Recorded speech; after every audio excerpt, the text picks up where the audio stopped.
La puce du chat, Ctenocephalides fellis, fait l'objet de toutes les préoccupations. Elle parasite en masse une bonne cinquantaine d'animaux très différents, abondamment les chiens et les chats, mais aussi les rongeurs, lapins, moutons et les non domestiqués, coyotes, renards, lynx, ratons laveurs, opossums, furets, et elle n'hésite pas à piquer l'homme.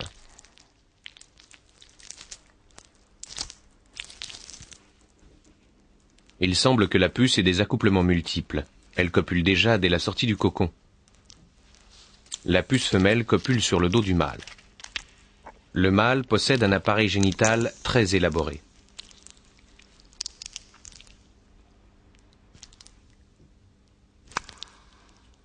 Ces deux appendices mesurent le tiers de sa longueur.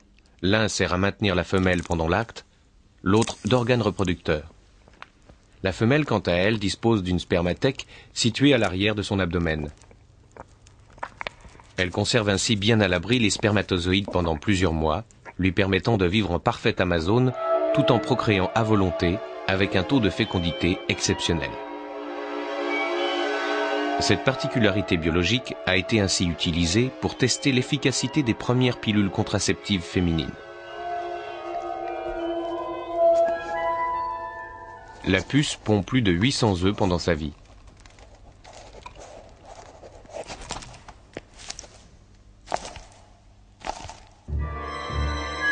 Son hyperfécondité, sa capacité à s'adapter font qu'aux USA, 70% du chiffre d'affaires de certains magasins d'animaux sont réalisés par les produits anti-puces.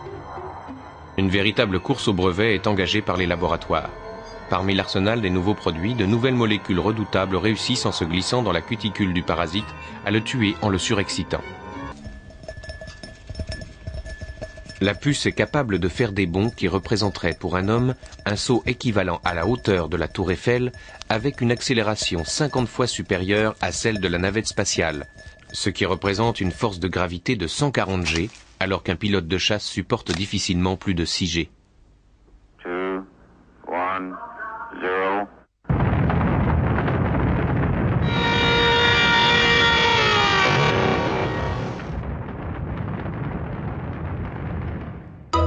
Tout ceci lui est possible grâce à la décompression brutale d'une masse élastique, la résiline.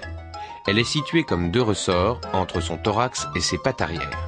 Une fois déverrouillée, l'énergie stockée libère une formidable puissance. La résiline est la substance la plus élastique connue. On la trouve dans le système de vol de nombreux insectes. Les puces, dans leur adaptation, ont peut-être perdu leurs ailes pour pouvoir évoluer facilement dans la fourrure de leur hôte. La puce possède dans ses pattes des sacs à air qui se gonflent comme des ballons, lui permettant entre autres de ralentir sa vitesse en phase d'atterrissage. Cette régulation est possible grâce à un système respiratoire actionné par les plaques de son abdomen.